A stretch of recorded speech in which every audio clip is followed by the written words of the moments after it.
এবার কংগ্রেসে প্রিয়াঙ্কা ভাড্রার ভূমিকা নিয়ে জল্পনা তুঙ্গে।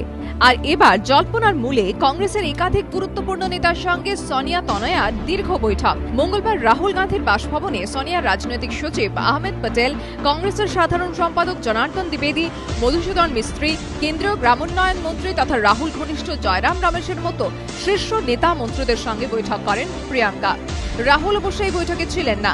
আর লোকসভা নির্বাচনের মুখে শীর্ষ কংগ্রেস নেতাদের সঙ্গে প্রিয়াঙ্কার প্রায় 1.5 ঘন্টা ধরে চলা এই বৈঠকই রাজধানীর রাজনৈতিক পাড়া বাড়িয়ে দিয়েছে। তৈরি হয়েছে নানা জল্পনা। তাহলে কি এবার সক্রিয় রাজনীতিতে যোগ দিতে চলেছেন প্রিয়াঙ্কা?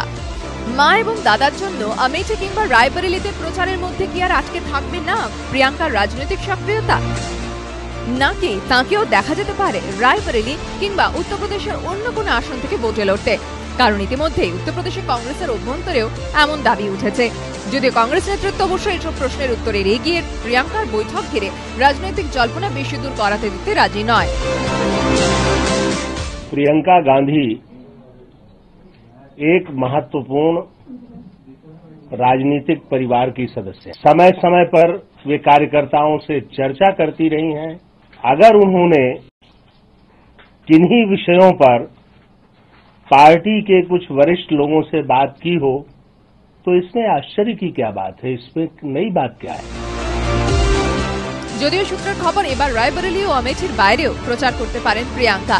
এদিনের বৈঠকে রাহুল গান্ধীর অনুপস্থিতিও জল্পনা আরো বেশি করে উস্কে দিয়েছে। কারণ রাজনৈতিক মহলে খবর 17 জানুয়ারি এআইসিসির বৈঠকেই রাহুলকে প্রধানমন্ত্রী পদপ্রার্থী হিসেবে ঘোষণা করতে পারে কংগ্রেস।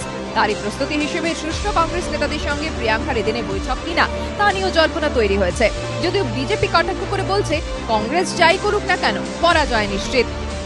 कांग्रेस का अंदरूनी विषय है कि वो किसको लेकर आ रहे हैं, परंतु जिस प्रकार की परफॉर्मेंस उनकी रही है उसमें मुझे नहीं लगता है कि किसी भी प्रकार के बाहरी परिवर्तन से उनकी जो आंतरिक स्वरूप जनता के सामने आ गया है उसमें कोई परिवर्तन आने वाला है।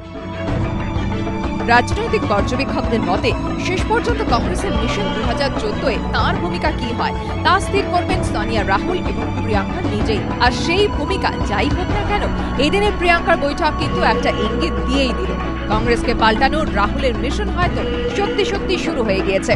আর সেই পরিবর্তিত ছবিতে অতিথি নয় মুখ্য চরিত্রে দাদার পাশেই দেখা যেতে পারে বোনকে। এবিপি আনন্দ।